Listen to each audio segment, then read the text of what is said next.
primera temporada, que ha estat una temporada sonada, però la segona temporada no serà breu, serà una sèrie breu, i la segona temporada ve forta.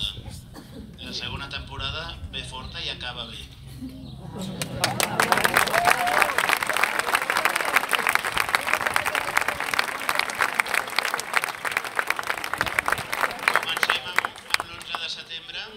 Que, com deia la Pilar, el capítol 1, l'11 de setembre, té molta força aquest any.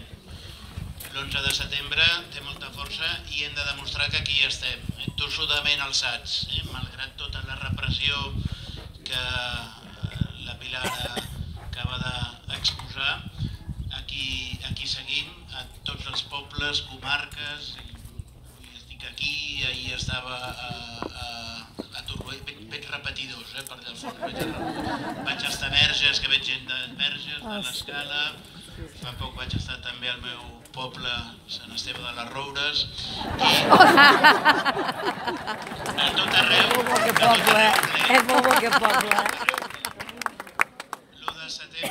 L'11 de setembre, comença la primera temporada. La temporada comença amb el discurs del president Quim Torra el 4 de setembre, que marcarà el perfil alt de la temporada. Anem a per totes, és el lema, és el resum. Després l'11 hem de rebentar la Diagonal. Després vindran commemoracions tristes, commemoracions el 16 de setembre, tindrem el 20 de setembre, l'1 d'octubre, tornarem, el 3 no cal, no, l'1 d'octubre hem de tornar al lloc del crim, hem de tornar als col·legis i alguna cosa passarà. Vindran aniversaris dels empresonaments, els escrits d'acusació, començaran els judicis, bla bla bla bla bla, les municipals de Sant Esteve de les Roures, les europees. Per tant, és un curs que ve molt carregat, hi haurà el momentum i si tots seguim igual d'alçats, igual de ferms com estem ara, ens en sortirem. Amb una mica de sort no caldrà una tercera temporada.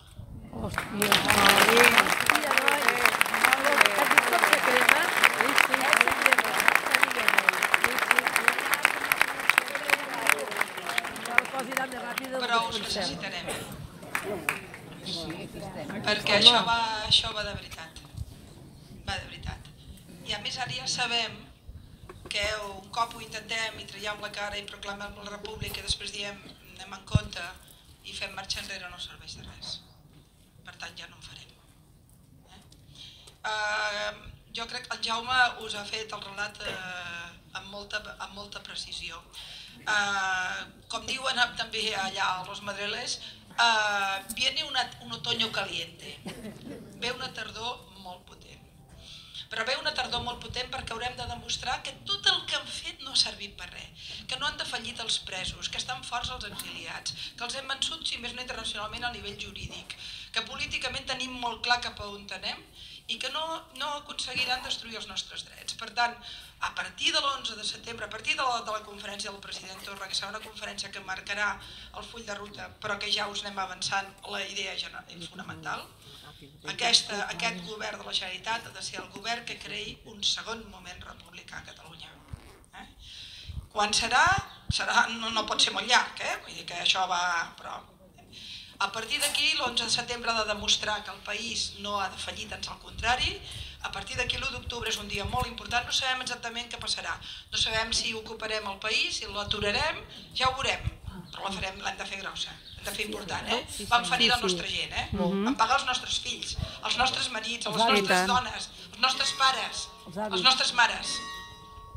Ho recordarem. I també us he de dir que aviat es crearà el Consell de la República.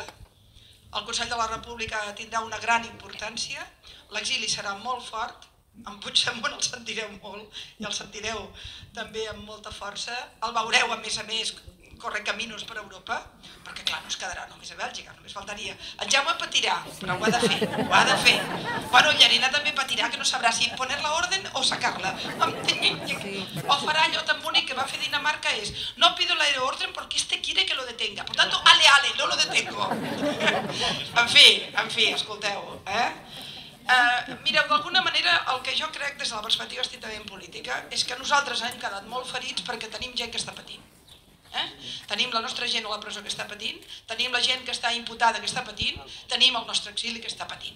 Aquí hi ha dolor, dolor de famílies, dolor de fills, dolor de pares, dolor de parelles, hi ha dolor d'amics que patim i que sobretot quan els anem a veure, només faltaria. Però ells també estan ferits. Tenen la monarquia més desprestigiada que mai. Ja tenen una imatge internacional pitjor del que s'haurien imaginat mai. Tenen el sistema judicial totalment trinxat i a més denostat internacionalment. No saben què fer amb la gent que tenim a l'exili perquè no saben a on trobar un forat per poder-los detenir. Tenen els partits polítics estressats. Està aixecant-se certament el feixisme. El feixisme a Catalunya i el feixisme també a Espanya. I s'estan radicalitzant els dos partits més a la dreta.